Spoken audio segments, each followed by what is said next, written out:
안녕하십니까. 역사 전문가를 꿈꾸고 있습니다. 장영철입니다. 안녕하세요. 떡 파는 목사 서경화입니다. 목사처럼 보이지 않는데 자꾸 목사라고 불려지는 이정대 목사입니다. 네, 오늘 또 밖에 비가 내리고 있는데요. 네.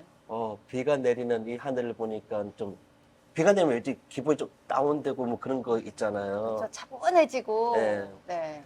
근데 요즘 주변 우리 사회의 소식들도 좀 뭔가 좀 숙연해지고 차분해지는 소식들이 꽤 많더라고요. 맞아요. 오늘 그 이야기들 중에서 좀 한 가지 얘기를 좀 같이 나눠보면 어떨까 네. 싶은데, 오늘 제가 던지고 싶은 주제는 뭐 아주 최근은 아니지만 음. 그래도 최근에 우리 선생님들의 음. 고충들, 네. 특히 요즘 또 극단적인 선택을 하신 되게 안 좋은 선택이 있긴 하시지만 그런 분들도 계시고, 네. 안 좋은 것도 알면서도 왜 그런 선택을 하시게 되었을까라는 그런 데서 한번 또 살펴보고, 또 교육이라는 것이 과연 어떤 것인지 뭐 거기에 대해서 이제 같이 한번 이야기를 해보면 어떨까 네. 싶은 생각이 듭니다. 요즘 그 선생님들의 그런 안타까운 소식 들으니까 어떠세요? 너무 마음이 아프죠. 그리고 정말 저도 사실은 근데 아이를 키우는 입장이고 또 제가 다른 사람을 가르치는 입장에 있는데, 사실, 아이들을 가르칠 때 아이들이 말을 안 듣거나 말썽을 피우는 아이들이 보이면요, 사실은 가르치는 입장에서 그 아이들한테 더 마음이 가요. 그리고 그 아이들이 잘 따라올 수 있도록 지도를 하는 게 선생님의 역할이라고 생각이 들어요. 근데 거기에 아이와 나 사이가 아니라 아이와 나 사이에 부모가 개입이 되면 이거는 관계의 설정이 굉장히 이상해지는 거예요. 저희도 부모님들한테 아이가 이렇게 오늘 수업을 했습니다, 이런 걸 보내드리면 부모님들이 대부분 이렇게 반응을 보이시는데, 조금 센 부모님들은 왜 이렇게 하셨어요? 아이 얘기 들으니까 선생님 이렇게 하셨대는데 왜 그러셨어요? 이렇게 말씀을 듣게 되면 위축이 될 수밖에 없어요. 그래서 그 아이에게 잘 대해주고 싶고 그랬던 마음 싹 사라져요. 뭔가 조금 하나라도 더 주고 싶었던 마음이 싹 사라지고, 뭐지? 그래서 관계성이 조금, 떨어지게 되고, 이 마음이 저도 상하게 되는 그런 상황이 발생되는 것 같아요. 목사님도 꽤 교육을 하는 입장도 많이 되어 보시지 않으셨어요? 이게 교육을 많이 받으셔서 이제 목사님 되실 때까지 교육을 많이 받으셨던 입장이라면 네. 그 이후에는 교육을 하시는 입장도 많이 되셨을 것 같은데. 글쎄요, 교육을 하는 입장인가, 내가? 그렇죠. 목사님, 선생님 뭐 이렇게 하시잖아요. 그런가? 가르치고 계시잖아요. 목회가, 네, 성경 말씀 가르치시고 뭐 이런. 글쎄요, 진짜. 저는 어쨌든 가르친다고 생각해 본 적이 별로 없어가지고. 아. 네. 음. 목사는 가르친다고 하기에는 저는 조금 그런 건 좀 아닌 것 같아서, 네, 모르겠습니다. 어쨌든 뭐, 여기에 교사분이 직접 있지는 않아서 교사분의 현실에 대해서는 뭐 디테일하게 저희가 알 수는 없죠. 그리고 그들의 그 교사님 하시는 그 업무나 뭐 이런 것들을 뭐 자세히 알 수는 없지만, 그냥 사회에서 제3자 입장에서 들려지는 그런 걸 보면 마음이 굉장히 아프고, 그렇죠. 우리나라 지금 교육 현실이 참 교권이 많이 떨어져 있구나라는 생각을 많이 갖게 됩니다. 네. 저는 이게 참 풀기가 쉽지 않은 문제다라고 생각이 드는 게, 학생 인권이 나오는 그 이야기는 사실 우리가 어릴 때인 한 30년, 40년 좀 전에는 학생 인권이라는 게 없었잖아요. 또 맞아요. 그때는 또 선생님들도 상당수가 지금처럼 이제 뭐 사범대학이라든지 그런 또 체계적으로 훈련을 받고 선생님 되신 분도 계시지만, 다른 방법으로 선생님 되신 분들도 꽤 계셨고, 그러니까 네. 어떤 과목의 선생님이긴 하시지만 그 과목에 대한 전문성도 좀 많이 떨어지시면서, 또 그때 수업 내용, 수업 질도 이제 저는 좀 문제가 많았다고 생각이 드는데, 네. 그리고 그때 선생님으로 해서 학생들에게 가해지는 그 폭력성들이 사실 너무 심했거든요. 맞아요. 예전에는 선생님들이 교실에서 애들 때리고. 그 때리는 수준이 요즘 뭐 학폭 이야기하는 그 레벨을 완전 넘어서는 것을 우리 선생님에게 맞고 그런 과정이 있다 보니까 이제 학생 인권에 대한 이야기가 나올 수밖에 없었는데 어느 네. 순간에 네. 학부모들이 많이 개입하면서 개입되죠. 네. 이 교권에 대한 인식이 나오는 게 이게 와 이거 불과 30년 만에 네. 한 세대 만에 이렇게 되는구나라는 생각이 드니까 과연 이걸 어떻게 바라보고 해석을 해야 되나라는 생각이 저는 좀 많이 들긴 했고요. 피디님 세대 때도 뭐 저희랑 비슷한 세대니까 피디님도 학창시절 때 많이 맞으셨나요? 예, 엄청 맞았죠. 저는 여학생이라 맞아본 기억은 없어요. 그리고 이 남학교는 엄청 때렸다고 하시더라고요. 저는 선생님들이. 뭐 몇 가지 사례만 이야기를 하면 아침 학교 등교를 하는데 네. 갑자기 그때 선생님도 거기다 뭐 양복 입잖아요. 구두 신고. 들어갔다가 정강이를 팍 차요. 아프잖아요. 네. 이제 그 상처가 한 석 달, 넉 달 간 것 같은데. 와. 근데, 아, 선생님, 왜? 아이씨, 잘못 봤네. 아이씨, 가. 끝이에요. 와. 그래서 선생님들이 진짜요? 근데 초등학교 때 국민학교 졸업하셨나요? 초등학교 졸업? 요거는 이제 국민학교는 아니고 중학교 때. 그렇죠. 네. 저도 제 기억에도 저도 국민학교를 졸업했는데 왜 울어? 그런데 제 기억으로도 국민학교 때는 선생님들이 체벌은 안 했던 것 같아요. 아, 중고등학교 가면. 진짜 심하면 체벌을 가끔 했는데 거의 안 했던 기억이 나고요. 대신 이제 막 벌을 많이 주셨죠. 벌을 많이 주셨고 화장실 청소나 남아서 뭐 복도 청소나 뭐 우리 때는 우리가 다 마룻바닥에 왁스칠을 했던 시대에서 맞아. 예, 그렇게 벌을 주셨던 기억이 나고 중학교 이제 올라가니까 그때부터 이제 선생님들이 이제 체벌이라는 게 좀 있었던 것 같아요. 중학교 때부터는 좀 지각하면 이제 뭐 종아리 맞거나 뭐 떠들면은 이제 밖으로 나가거나 시험 못 봐도 또 체벌을 하시고 뭐 그런 경우들이 많이 있었던 것 같아요. 중고등학교 때. 그러면 우리가 이렇게 많이 너무 크게 이야기하면 이야기가 너무 광범위해지니까 특히 요즘 극단적인 선택을 하시는 대부분의 선생님들이 초등학교 선생님들이시거든요. 네. 그래서 우리 이야기도 우리는 국민학교 졸업하긴 했지만 초등학교 때로 이제 거슬러서 그쪽으로 중심을 두고 이야기를 하면 좀 어떨까 네. 예, 범위를 줄여서 저도 제 1화 한계를 좀 말씀드리면 우리 어릴 때 오락실이 있었잖아요. 오락실.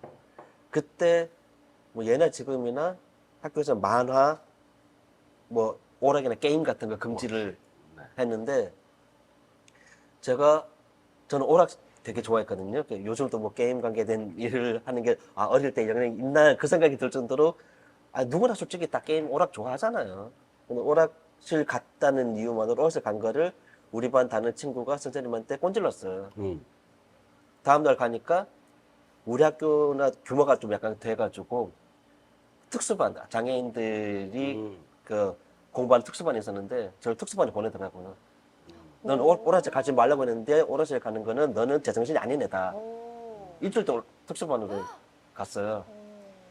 근데 명확한 근거가 없잖아요. 네. 아무런. 일주일 때 어쩔 수 없이 다시 복귀를 시킬 수밖에 없는데 그러니까 이게 과연 교육인가? 그치. 옛날엔 그랬죠. 네. 지금은 오락실 가서 무슨 사고를 친 게 아니라 단지 오락실에서 오락을 했다는 것을 누가 꼰질러서 그게 들켰다는 이유만으로 특수반에 가야 되는 그게 40년 전에 초등학교 그 당시 국민학교에 선생님의 수준이 그런 사람들이 많았다는 거죠. 그렇죠. 옛날에는 그랬는데 지금은 뭐 그런 정도는 있을 수 없는 일인 거고. 근데 이제 지금 목사님이 말씀하신 것처럼 그 학부모들이 너무 개입을 많이 하다 보니까 네. 거기에서 오는 이제 스트레스와 네. 짐작하건네 자세히는 모르지만 그리고 또 제도상의 문제점, 네. 컴플레인을 하고 뭐 소송도 걸고 이런 모든 제도적인 문제점도 드러나 있고 또 제도적인 문제점을 넘어서 일단은 또 학부모님들이 선생님을 대하는 인식 문제 예. 그런 것들이 다 아우러져서 지금 벌어지는 일들이 아닌가라는 생각들도 듭니다. 네. 네, 저희도 사실은 저희 아이가 초등학교 6학년 때 사건이 하나 있었어요. 그러니까 저희 아이가 저희 집에 친구를 데리고 와서 같이 잠을 잤어요. 근데 그 잠을 자면서 남자애 6학년이고 둘이 이제 잠을 자면서 누구 좋아해? 누구 좋아해? 뭐 이런 얘기 할 수 있잖아요. 그래서 뭐 이렇게 얘기를 나눈 것 같아요. 근데 같이 이야기 나눴던 이 친구가 학교에 가가지고 그 여자애한테 야, 퍼뜨렸구나. 그렇게 얘기를 한 거예요.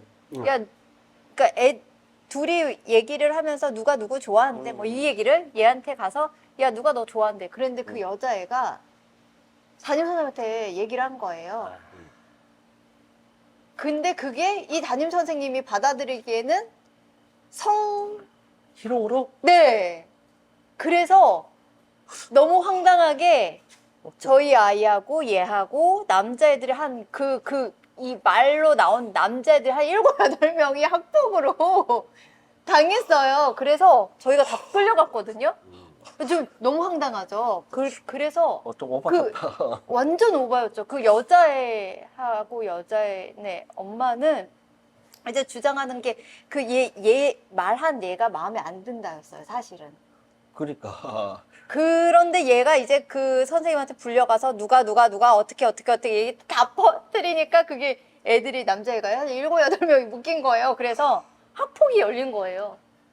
그러니까 저희는 너무 영문도 모르고 이거는 그냥 애들이 얘기한 거고 터치한 것도 아니고 말만 한 건데 왜 이게 이해가 안 간다라고 했는데 그래도 이 엄마 쪽에서는 막 주장을 하는 거예요. 이거 누구 좋아한다고 이야기할 수 있는 거고 하다못해 인기 투표도 하는 바닥에. 그러니까 너무 황당한 그 학폭이 열렸어요. 그래서 그런데 그것도 좀 이상해요. 담임 선생님은 얘가 여자라는 이유만으로 얘가 약자일 거다라고 생각을 하고 얘 편을 듣는 거예요. 초등학생 여자가 더 강자들. 근데 그래가지고 이 결국에는 사실은 아이들은 다 아무 끝나는데. 뭐 혐의 없다 이렇게 되고 이 엄마가 너무 오버한 거다 이렇게 결정이 나온 거예요. 그래서 이 아이가 엄마랑 이제 전학을 가게 됐어요. 아이고. 자기들끼리 그냥. 왜냐면 너무 확대가 되고 이거 말이 안 되는 거 가지고 그러니까 이 엄마도 담임 선생님하고 얘기를 하면서 엄청 과하게 반응을 보이신 거예요. 그러니까 사실은 아무것도 아닌 일인데 그러니까 이제 이렇게 이제 학부모님 입장에서 이제 얘기를 했는데 네. 우리는 지금 주제는 이제 선생님 입장에서 한번 생각을 해보자는 거잖아요. 네. 그 선생님의 입장은 무엇이었고 그 과정 속에서 그 선생님이 어떠한 스트레스를 받았을까? 그것도 우리가 생각을 해봐야 되지 않을까요? 지금은 학부모의 입장이 아니라 선생님의 교사의 입장에서 저도 이 부분에 대해서 좀 많이 생각해 본 게 사실 우리 애도 4학년 때 학폭 관계된 일이 있었는데 네. 그것도 어떻게 보면 결론은 따지고 보면 이제 그 가해 쪽의 아이의 엄마가 네. 완전히 오해한 거를 네. 오버해가지고 막 그렇게 되니까 네. 나중에 우리 같이 모여서 이야기를 하는데 선생님들 저도 저 아내랑 같이 이야기하면서 와 선생님들 되게 불쌍하다 이런 얘기했거든요. 저걸 다 받아줘야 되니까. 맞아요. 그러니까 말이 되는 소리를 해야 논리적으로 이야기를 하면서 이제 반박을 하는데 선생님들도 어쨌든 직업의 선생님인 거지. 어쨌든 기본적으로는 한 명의 인간이고 사람인데. 네. 근데 지금 직업으로서 역할이 누군가를 가르치는 역할을 할 뿐인데 너무 맹목적으로 막 이제 자기 주장만 그러니까 논리가 없는 억지라고 하는 거죠. 그런 걸 다 상대해줘야 되니까 와 되게 좀 와 나는 진짜 죽었다 깨나도 유치원 교사 초등학교 교사는 정말 못할 것 같다는 생각을 그때도 절실하게 했거든요. 선생님들이 너무 정신적으로 맞아요. 피곤하신다는 느낌을 저는 많이 받았어요. 그러니까 그 학부모들이 내 아이의 일에 대해서는 광분을 하시면서 오버를 하시는 경우가 진짜 많아요. 그리고 저도 그때 같이 겪어봤지만 수업이 그 피해자, 가해자 피해자 이렇게 말씀을 하셔서 말씀을 드리면 얘네들은 거의 그 사건이 딱 터지고 난 다음부터 수업을 제대로 못 들어요. 그렇죠. 계속 뭐 써야 돼. 선생님 질문하는 거 막 써야 되고 선생님도 막 수업 못하고 막 계속 이런 것에 연속이더라고요. 왜냐면 행정적인 네. 문제도 해결해야 되고 부모들 상담 들어줘야 되고 또 열리기 전에 또 막 엄마들하고 또 얘기해야 되고 막 이런 것들이 너무 많더라고요. 그러니까 업무 그냥 지금 그냥 기본적인 업무도 있으신데 그 외에 이런 사건들이 발생이 되면 퇴근을 못 하시는 거더라고요. 근데 저는 이쯤에서 궁금한 게 네. 저는 뭐 제가 잘못된 그 상식인지 모르겠지만 목사님들이 예전에 지금까지 교육기관이라든지 체계가 잡혀지기 전까지 예전에는 그런 선생님 지도자 역할을 같이 하지 않으셨나요? 그랬죠. 상담자의 역할도 하기도 했고, 네. 또 교육적인 부분에서도 역할을 하기도 했고, 많은 부분 사실은 영향력이 있었죠. 네. 그리고 요즘 또 교회에서 뭐 초등부 다 있잖아요. 네. 분명히 학교에서 지식을 가르치는 거와는 다른 부분으로 이제 뭔가 교육적 이루어지는데 네. 교회에서는 어떨까요? 이제 교회에서는 약간 지도자 선생님의 역할이시잖아요. 그렇게 따지면. 네. 교회에서도 이런 일이 없지 않아요. 아, 어떤 아이가 이제 그 아이들이 이렇게 모여 있다 보면 폭력을 행사하는 네. 아이들이 맞아요. 분명히 있어요. 그러면 아무래도 제 입장에서는 같이 불러다 놓고 이제 같이 얘기를 들어보죠. 그리고 나서 제 선에서 해결이 되는 문제라면 이거는 화해를 시켜요, 둘이. 근데 되게 재밌는 건 뭐냐면요. 아이들은요, 그 자리에서 자기 잘못을 인정하고 화해를 하잖아요? 그럼 딱 잊어버려요.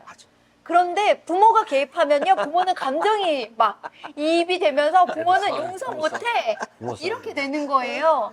사실은 아이들만 데려다 놓고 또 이거는 너가 잘못했네. 이건 너가 잘못했네. 둘이 잘못했으니까 화해해. 그리고 안아줘. 그렇게 얘기하면 애들이 다 하고 딱 잊어버려요. 그리고 언제 그랬냐는 듯이 다 딱 그전처럼 다 친하게 지내요. 그래서 화해가 쉬워요. 그러니까 교회에서는 학폭을 안 열어도 되는 거고, 그죠? 학폭위원회를 안 열어도 되는 거고, 그냥 선생님이 둘이 불러다가 조곤조곤 얘기해가지고 네. 다 해결이 되는데 학교에서는 학폭 회의도 불러 모아야 되고 부모 상담도 해야 되고 그걸 또 써서 또 위에다가 보고도 해야 되고 이런 많은 것들을 하게 되니까 거기서 이제 맞아요. 오는 교사의 업무 스트레스뿐만 맞아요. 아니라 심적인 스트레스가 많이 오는 거겠죠. 그러니까 그게 이제 교권에 대한 얘기로 자연스럽게 넘어갈 수 있지 않아요? 아, 이게 지금 네. 제가 느끼기에는 어떤 네. 게 방금 드는 생각이 네. 교회에서 목사님에 대한 신뢰도가 네. 학교에서 선생님에 대한 신뢰도보다 좀 더 크기 때문에 그래서 목사님이 중재해서 이렇게 해서 화해했다 이러면 아 그래 목사 중재했으니까 잘하셨겠지라고 네. 부모들도 이제 이렇게 네. 가지 않고 좀 약간은 할 수 있다면 지금 학교 선생님에 대한 신뢰도가 너무 떨어지다 보니 그 실제로 그 우리 아이 있을 때 그쪽 엄마가 선생님의 조사를 못 믿겠다라고 해서 일을 키웠어요. 그렇죠. 그렇죠. 예전에는 선생님이면 되게 네. 높은 분이고, 맞아요. 근데 지금 선생님이면 다들 지금 맞아요. 옛날처럼 생각하지 않은 경향들이 많이 있죠, 피디님 말씀처럼. 그러니까 선생님 혼자도 아니고 학부 담당하는 선생님도 따로 있더라고요. 네, 있어요. 몇 분에서 같이 조사를 해서 이제 조사서를 만들어서 우리 같이 공유를 네. 했는데 선생님들이랑 조사를 못 믿겠으니 이거는 저 교육청으로 키워서 다른 쪽에서 와서 조사를 해야 된다라고 일부러 이렇게 막 키우길래 그러면 그럴수록 선생님들은 더 맞아요. 심적인 압박감이나 스트레스가 더 많으시겠죠? 그러겠죠. 그렇죠. 그러면 선생님 입장에서는 제가 그때 선생님이라면 그런 생각이 들었을 것 같아요. 아니 우리 솔직히 우리가 현장에 다 있어서 본 것도 아니고 우리도 아이들 말 듣고 취합해가지고 하는데 솔직히 우리는 누구 편도 아니기 때문에 최대한 객관적으로 얘 말도 듣고 얘 말도 듣고 객관적으로 다 적어서 보내드리는데 그냥 우리 의견이 들어간 것도 아니고 아이들이 말한 걸 객관적으로 정리해서 준 걸 이걸 못 믿겠다고 하면 그러면 우리가 선생님 입장에서 아이들이 가르치는 모든 것들을 다 못 믿겠다는 거 아닌가라는 약간 자괴감, 회의감 이런 되게 상실감 많이 들었지 않을까 그런 생각이 좀 들거든요. 또 그게 원인이요. 아까 피디님 말씀하셨듯이 예전에 선생님의 두 건이 그냥 하늘을 찌르던 시절, 그냥 이유 없이 때리고 그랬던 시절에 네. 그 성장했던 사람들이 지금 부모 입장이 되다 보니까 맞아. 딱 30년 지나서. 그렇게 되는 거 아닐까 이런 생각이 드네요. 왜냐면 내가 학교 다닐 때 선생님들은 이런 모습이었어. 나보다 개뿔 지금 뭐야 모르면서 막 이럴 수도 있을 것 같다라는 생각이 드네요. 그런 것도 충분히 있을 수 있고요. 음, 지금은 학부모들이 학교를 그 인격 형성의 어떤 자항으로 보지 않고 단순히 그냥 지식에 주는 어떤 그런 걸로만 평가를 하다 보니까 더 그럴 수도 있는 것 같아요. 내 아이를 학교에서 인격적으로 좀 선생님들이 가르치고 인격적인 어떤 그런 것들을 좀 교육하는 기관이라기보다는 그냥 단순히 좋은 대학 가기 위한 어떤 지식을 주거나 뭐 이런 행정적인 뭐 이런 걸로만 치부를 하니까 옛날에는 그랬던 것 같아요. 부모들이 학교에다가 선생님한테 맡기면 우리 아이 잘 봐주시고 우리 아이에 잘 클 수 있도록 이런 의미가 있었잖아요. 근데 지금은 그런 의미가 좀 퇴색되어져 있는 것 같기도 합니다. 저는 목사님의 의견에 약간은 차이가 있는 게, 지금 그렇게 약간 악성으로 대응하신 학부모님들의 인식은 학교를 지식전달의 도구로도 생각하지 않아요. 그냥 의무이기 때문에 어쩔 수 없이 그냥 가는 그것도 것이지, 심한데. 공부는 학원에서 공부하는 거지. 아, 그거 저도 그렇게 심하다. 생각이 들어요. 그래서 더 간 건데요. 예, 그런 학부모들의 학생 민원을 많이 제기하는 그런 학부모들의 상당수는 우리 애가 학원 수업을 하고 해야 되는데, 어떤 때는 학원 수업이 뭐 2시, 1시 이렇게 잡아놓은 것도 있어요. 그러면 학원 가야 되니까 학교 빼고. 음, 왜 안 빼죠? 그럼 뭐 그렇죠. 교육의 현실이 그 정도까지라고 생각은 못했네요. 정말. 그러니까 그 공교육이 사실은 지금 상당수는 아닌데, 솔직히 학생 민원을 제기하는 사람이 전체가 아주 극소수이긴 하지만, 문제는 미꾸라지 한 마리가 전체 물을 다 흐릴 수 있다고. 극소수들이 맞아요. 이제 100명 중에서 99명이 친절히 지내도 네. 한 명이 그렇게 악성해버리면 그 피로감은 맞아. 너무 심한 거잖아요. 저도 이번에 커뮤니티에 올라오는 여러 가지 글들 중에서 선생님들이 자기 직접 당해봤다는 그 민원 제기를 좀 올린 걸 봤어요. 네. 어쩌다 제 상식으로는 도저히 이해 안 되는 것들이 너무 많고요. 맞아요. 뭐랄까, 어린이집에 보낼 만한 내용도 꽤 있고요. 우리 애가 초등학생. 뭐 이런 반찬 싫어하는데 이거 가려서 뺏어 먹여달라라는 이런 것부터 그런 해서, 말도 안 되는. 그럼 저 조져 사주던가. 어. 도시락을 싸주던가. 쥐가 집에서 싸주는데. 그럼 쥐가 집에서 먹이던가. 보는 게 약과예요. 약한 거. 그러면서 선생님들이 들은 것 중에서 좀 많이 황당하다고, 이걸 어떻게 해석해야 되는지 모르겠다는 대표적인 말이, 저도 그는 진짜 어떻게 해석해야 되나 싶은 게, 우리 아빠가 지금 화 많이 났어요. 에? 웃자라고. 엥. 참 아, 근데 그걸 나중에 기사 난 걸 보니까 네. 그 서이초라든지 그쪽에 또 다른 초등학교라든지 그쪽에서 제기하는 부모들 직업의 거의 대부분이 법조인이래요. 이게 법을 잘 알기 때문에 그걸 악용해서 이렇게 문제 제기를 했을 때 어떤 식으로 교육청으로 해가지고 법적인 문제, 행정적인 문제를 만들어가지고 어떻게 압박하겠다는 그 내용을 너무 잘 알고 있으면서 협박을 하고 있는 거죠. 그러니까 선생님들 더 그러니까 도대체 내가 이러려고 교대 갔어? 나는 아이들 사랑하는 마음도 있고 가르치기가 좋았기 때문에 이렇게 교대 와서 했는데 그런 생각이, 그러니까 좌절감이 계속 드는 거죠. 이제. 맞아. 그 교대도 가려면 공부 엄청 많이 해야 되잖아요. 공부 잘해야 돼, 교대. 그래. 그거 아무나 초등학교 교사 되나? 저 어릴 때 저희 엄마가 맨날 이야기하는 게, 아, 할 거 없어. 선생질이라 해라. 아! 선생질이라고 표현했어요, 그때는. 그거. 근데 저희 제 주변 가족 중에는 선생님들이 꽤 계시거든요. 제 주변에는 저희 늘 말해도 우리 엄마의 남동생인 외삼촌 또 이제 선생님이셨고 그 당시에 이미 이제 교장 선생님 지나고 이제 은퇴를 하셨지만 네. 이렇게 젊은 시절 다른 우리 형제들 봤을 때는 상당히 안정적으로 돈을 잘 버는 거죠. 제 사촌 동생 또 선생님 있고 제 처제도 선생님이고 오. 제 사촌 처제도 선생님이고 또 제 완전. 친한 친구들 중에서는 아예 선생님 부부도 둘 있고 뭐 어. 교사들 꽤 많아서 뒷이야기를 조금씩은 들어요. 네. 와. 교사 집안이시고. 우리나라가 교권이 회복되려면 쉽지는 않겠네요. 반시적으로 될 건 아닌 것 같은 생각이 듭니다. 부모의 인식 문제. 그러니까 네. 딱 느낌이 딱 그런 거예요. 아까 이야기를 하다 보니까 네. 진짜 딱 교회에서 목사님을 대하는 그 정도의 신뢰도라도 네. 선생님에 대한 신뢰가 있었다면 이렇게까지만 부고지지는 않을 것이 아닐까. 아, 맞아요. 부모들이 사실은 너무 그 교육에 개입하면요.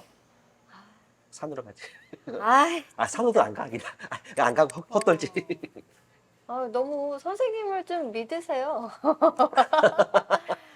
그리고 아이가 하는 말이요. 근데 중요한 거, 우리 아이가 나한테 와서 한다는 말 100%로 그대로 얘 거라고 생각하지 않으셔야 돼요. 벌써 그때는 믿으면 안 돼. 네. 그 우리 아이에게 내가 모르는 면이 훨씬 더 많아요. 20%만 내가 보이는 부분이고 80%는 모르는 부분이에요. 맞아, 맞아. 그래. 그건 인정해야 아이들이, 돼. 네. 그래서 아이가 얘기한다고 해서 다 믿을 건 아니라고. 네. 물론 우리 아이를 제가 사랑으로 우리 아이가 참 바르게 자랐으면 좋겠다라는 마음이 있지만 아이가 말한다고 해서 그게 다 100% 다 아이의 말이 신뢰가 간다라고 생각하면서 행동을 한다면 아무도 믿을 사람이 없어요. 아이가 자기 입장에서 얘기를 하기 때문에. 그래서 부모님들이, 엄마, 아빠들이 조금 아이가 하는 말에 물론 사랑을 줘야 되겠지만 좀 이성적으로 생각을 하셨으면 좋겠어요. 저는 늘 부모들에게 다른 친구들이라든지 주변 지인에게 이야기할 때 아이들을 제발 관찰 좀 하라 라는 이야기를 하거든요. 네. 관찰이라는 게 관찰. 특별한 건 아니거든요. 네. 그러니까 어떤 행동하는지. 그 아이와 대화를 하다 보면 네. 방금 말씀하셨듯이 아이가 엄마 아빠한테 하는 이야기가 있어요. 네. 근데 그게 우리 아이를 못 믿는 건 아니지만 그럼요. 친구들하고 지내는 모습이라든지 네. 아니면 형제 자매 형제끼리 지내는 모습들을 봤을 때 분명히 말투가 달라지는 포인트가 있어요. 있어요. 그러면 그런 것을 계속 캐치하다 보면 네. 아 얘가 엄마 아빠한테 이야기할 때 이 부분은 요거 봐라 네. 요런 게 맞아요. 있거든요. 맞아요. 근데 그걸 묻을 때 거짓말이라고 표현한 게 아니라 네. 아 얘가 지가 유리한 것만 일부만 이야기를 한 게 있구나라는 것 정도만 알아도 맞아요. 분명 아이는 거짓말을 하진 않았을 거예요. 근데 조금 구분이 안 돼서 현실과 자기 상상이 구분이 잘 안 돼가지고 아이들이 좀 빼는 게 있죠. 네. 예, 우리에 있었던 같은 경우에도 가해자였던 그 친구가 자기는 친근감의 표시라고 네. 계속 툭툭 치고 오. 하는 거고 뭐 헤드락 걸고 자기는 친근감 표시긴 해요. 네. 근데 걔는 내가 이걸 했을 때 상대방이 싫어했을 때 그때는 멈춰야 돼라는 교육을 못 받은 거예요. 맞아요. 그러니까 그것만 있었어도 그까지 안 나갔을 텐데 네. 그래서 저는 그냥 그 애 엄마가 모르는 것 같으니까 우리 같이 이야기를 해가지고 애가 더 나아가지 않도록 같이 이야기를 하자라는 의도로 이야기를 했는데 그 애 엄마는 애가 헤드락 걸고 막 때리고 했던 것들은 애가 이야기 안 하잖아요. 네. 몰라요. 맞아요. 근데 당하는 애가 막 하다가 에이씨 이렇게 하잖아요. 그러면 그거만 애는 거기서부터 이야기해요. 맞아요. 제가 이씨 해가지고 제가 욕했어. 예. 그럼 이제 엄마가 흥분하는 거지. 그래서 처음에 우리 학폭 같은 경우에도 우리가 가해자로 먼저 들어갔어요. 네. 우리가 욕했다고. 근데 전후 가서 따져보니까 이제 그렇게 어. 되는 거죠. 그러니까 우리도 그냥 그것만 들었을 때는 야, 너 욕했냐?가 되는 건데 맞아요.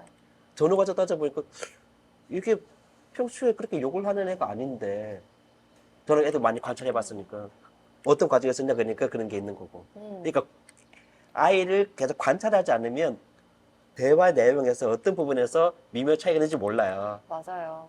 그러다 보니까 아이가 말하는 액면 그대로만 믿고 음. 거기서만 또 엄마 아빠한테 상상의 날이 펼치는 거지. 맞아요. 맞아요. 그럼 한도 끝도 없는 거죠. 거기에다가 선생님에 대한 신뢰도가 없어. 음. 그나마 교회 갔을 때는 목사님에 대한 신뢰도는 있어.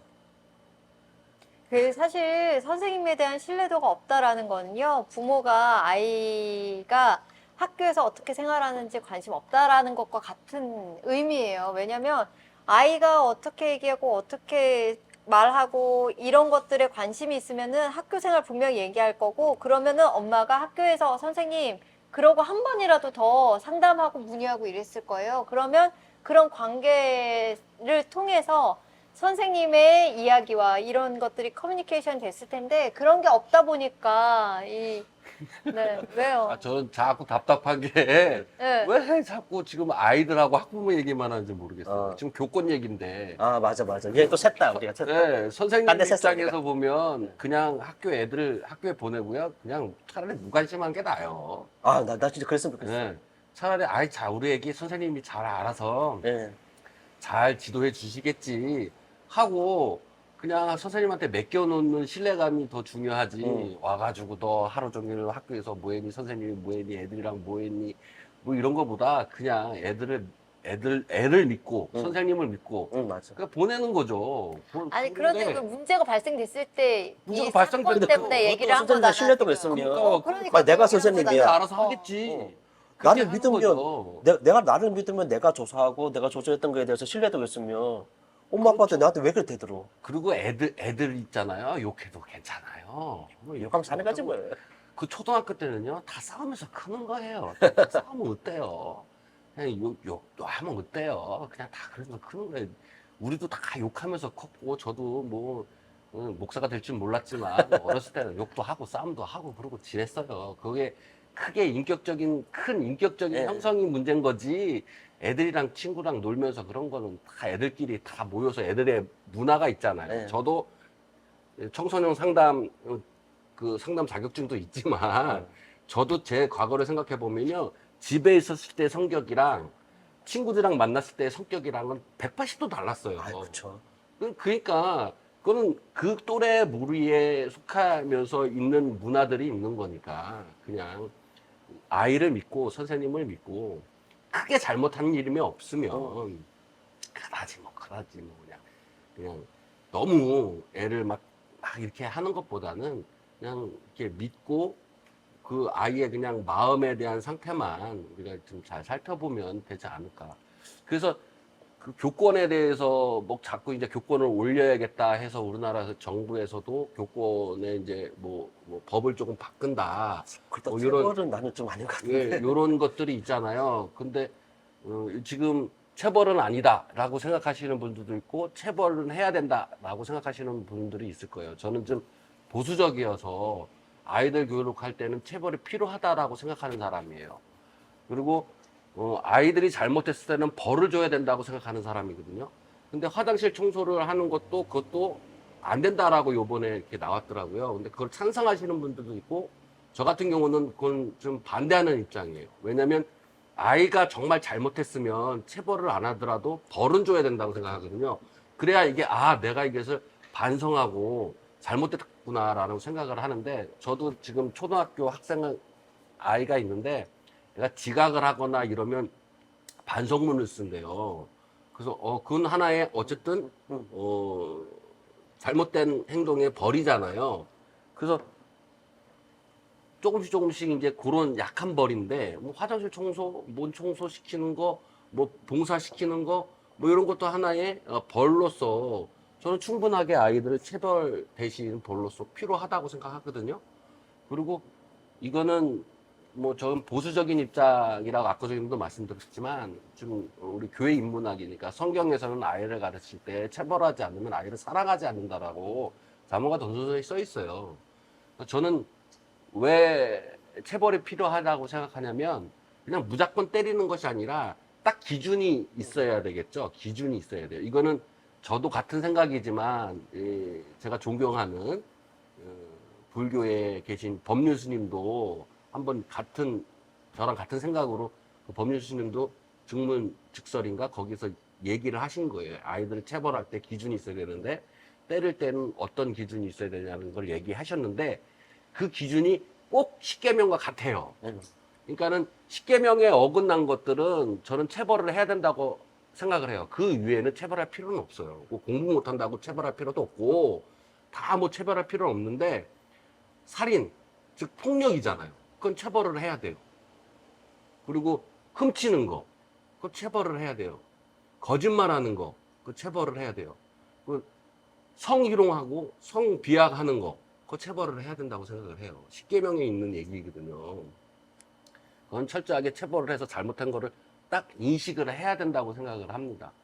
체벌에도 뭐 때리는 것도 있겠지만 뭐 벌을 준다거나 뭐 손 들고 있다거나 뭐 이런 여러 가지의 벌들도 있잖아요. 그런 것도 필요하다고 저는 생각이 드는데 저랑 뭐 반대적인 생각을 하고 계신 분들도 있죠. 뭐 이제 예전에 이제 심리학자들이나 뭐 아들러나 뭐 어린 애들은 꽃으로도 때리지 마세요. 뭐 책도 있잖아요.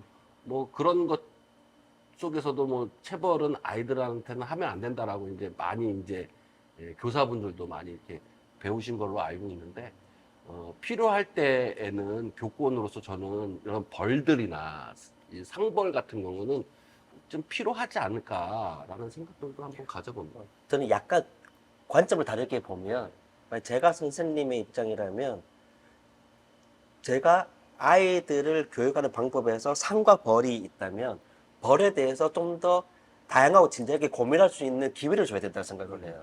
그렇죠. 그러니까 벌에 대해서 다양하게 고민을 할 수 있는 기회가 없으니까 신체에 가는 벌이 대표적인 거예요.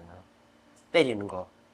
근데 그게 저는 그 신체에 가는, 신체 직접적으로 가는 벌은 좋지 않다 생각하는 게 거기에 대한 부작용이 너무 많아가지고 그 부작용에 대해서 해소할 수 있는 방법이 전혀 없는데 다 체벌을 합법화 시켜버리면 이건 합법화된 체벌이야라고 해가지고 거기에 대한 추가 부작용이라는 게 너무 크게 예상되기 때문에 좀 반대일 뿐이지 상과 벌이 존재해야 되고 혹시 말씀하신 대로 뭔가 잘못해서 벌을 줘야 되는 거는 저는 완전히 동의를 하고요. 근데 벌에 대해서 너무 제가 선생님 입장이라면 지난주에도 우리 아이 거기 공개 수업 있더라고요. 아, 네. 나 그 얘기 듣자마자 아씨 이따고 왜 해라고는 나도 모르게 뱉었는데 선생님들이 수업 알아서 잘 진행을 하시는 그 선생님들 거의 권한이신데 거기 학부모들이 왜 가가지고 뭘 보라는 거야 그거를 뭐 좋은 의미로 보면 아이들이 어떻게 수업 받고 있는 것을 뭐 부모들 이해를 하기 위해 뭐 좋고 뭐 하지만 그거는 뒤에다가 알아서 이야기하고 근데 공개 수업을 하기 위해서 선생님들은 그 수업을 준비를 해야 되기 때문에 원래 수업하던 거에서 에너지를 빼야 되는 거예요. 그러면 다른 걸로 치면 다른 행정 업무도 분명히 많을 수밖에 없고 또 생활교육법 같은 것도 다 행정 업무잖아요.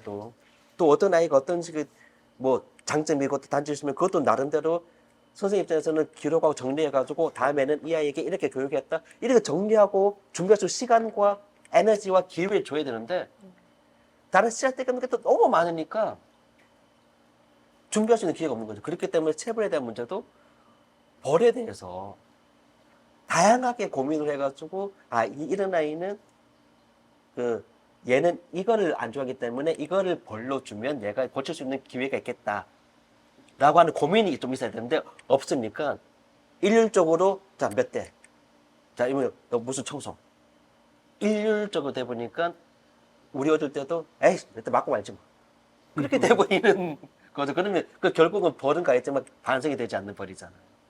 그래서 제가 선생님이라면 상과 벌에 대해서 좀 다양하게 고민할 수 있는 기회와 에너지를 좀 줬으면 좋겠어요. 맞습니다. 네. 뭐 꼭 때리라는 체벌이 꼭 때리라는 의미는 아니고 예. 여러 가지가 있잖아요. 예. 예, 뭐 군대도 요즘에 체벌 금지잖아요. 대신 뭐 기합을 주잖아요. 예. 푸시업을 한다든지 예. 운동장 뭐 2바퀴 뭐 10바퀴를 돈다든지 뭐 화장실 청소 같은 경우는 전 좋은 것 같아요. 남들에게도 깨끗하게 자기가 봉사할 수 있는 어떤 그런 벌 같은 경우가 거기에 합당한 선생님의 재량껏 이렇게 좀 부여를 해주는 것이 저는 좋지 않을까. 저는 제 아이가 지금 6학년인데 가끔 지각을 해요. 그럼 맨날 혼내요. 혼내는데 그 선생님이 안 혼내냐 그러면 반성문을 쓴대요. 몇 장 쓰냐 하면 어느 때는 3장 쓰고 어느 때는 10장 쓰고 그런데 그래서 내가 선생님한테 가가지고 다음부터 반성문 쓰지 말고 얘 반성문이 쉬우니까 운동장을 한 10바퀴를 돌라고 그러든지 그러면 또 운동도 하고 좋잖아요. 그런 걸 시키라고 좀 얘기를 할까? 좀 더 힘든 거 시키라고 할까? 그런 마음도. 네, 그러니까 그 비슷한 이야기인 게, 그 목사님 자제분은 어느 순간에 방송문 쓰는 게 자기 이제 일상이 된 거, 본인한테 벌이 안 돼버린 거예요. 도움이 안 되는 거죠. 그러니까 계속 지금까지 반복되는 거지. 그리고 본인한테 벌이 되어야지 벌이 다시 돼야. 그걸 알아주는 거지. 내가 이거를 하면 안 되겠구나라는 좀 인식이 들어야 되는데 저는 진짜 십계명은 정말 이거는 진짜 따끔하게 혼내지 않으면 네, 다시 계속 이게 습관처럼 반복이 되거든요. 네. 아무도 안 혼내면 누구 때렸는데 아무도 안 혼냈어요. 그럼 다음에 또 때려도 난 안 혼나니까 상관이 없구나. 벌 안 받으니까 이게 습관이 되면 그게 인격이 되는 거거든요. 맞아요. 그런 것들을 아이 때부터 딱 이렇게 해줘야 그게 이제 인격 형성에 있어서 남을 배려할 줄 알거나 뭐 이런 것들은 하면 안 되는구나 라는 것은 그런 게 진정한 교육이 아닌가. 뭐 수학 문제 하나 더 푸는 것보다는 그런 게 더 교육적이지 않을까. 공부는 저보고 우리 딸한테도 그래요. 너 공부 못해도 상관없어. 너 공부 못하면 그냥 공부 못한 대로 그냥 살아도 아무 지장 없다. 행복하는 거 너 공부 잘한다고 행복한 거 아니야? 아무 상관없어. 근데 지켜야 될 건 있다. 맞아. 딱 얘기를 하죠. 예. 그리고 아빠가 너한테 저는 체벌을 해요. 아빠가 너 거짓말하면 넌 맞는다. 딱 얘기를 해요. 그럼 거짓말을 잘 안 하게 되죠. 그걸 아니까. 예. 교육적인 방법을 다시 한번 저는 고민했으면 좋겠는데 제 생각에 반대되시는 분들이 무진장 많으실 거예요. 근데 저는 어쨌든 좀 보수적인 입장이고 또 그래서 그렇게 한번 위험한 발언을 한번 해봅니다. 네. 거의 뭐 정리 멘트식으로 가고 있으니까. 네, 오늘 뭐 이야기 뭐 우리가 다 뽕을 뺄 수 없으니까 여기서 마무리하고 또 다음에 또 비슷한 주제 가지고 또 이야기해도 되는 거니까. 네네. 어제 보수적인 의견이라고 계속 말씀하시면서 이제 네. 말씀하셨는데 또 송혜 목사님은 네, 선생님들 가르치는 거, 아이들 가르치는 게, 아마 굉장히 귀한 일이라고 생각이 들어요.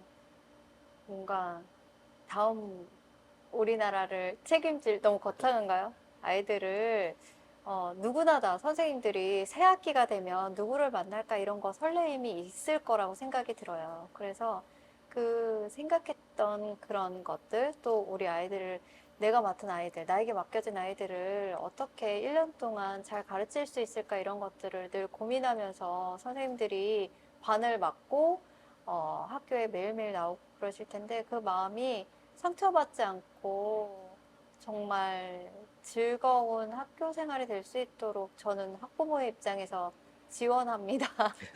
잘 힘을 내시고 하셨으면 좋겠습니다. 예, 네.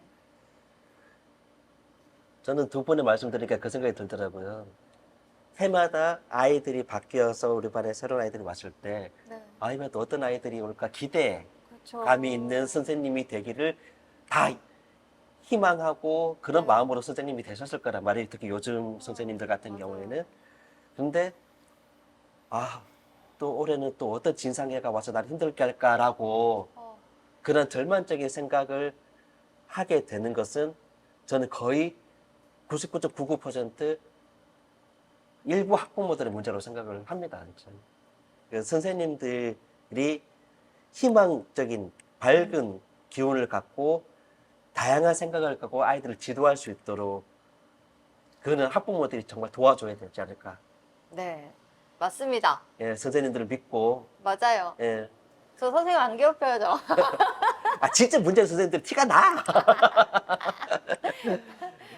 예, 오늘은 그 좀 안타까운 소식을 시작을 해서 좀 몇 가지 뭐 선생님과 학부모, 즉 교권 이런 여러 이야기를 해봤는데요. 다음에 또 다른 재밌는 주제로 또 이야기를 나눌 수 있으면 좋겠습니다. 오늘 네. 수고하셨습니다. 감사합니다. 감사합니다.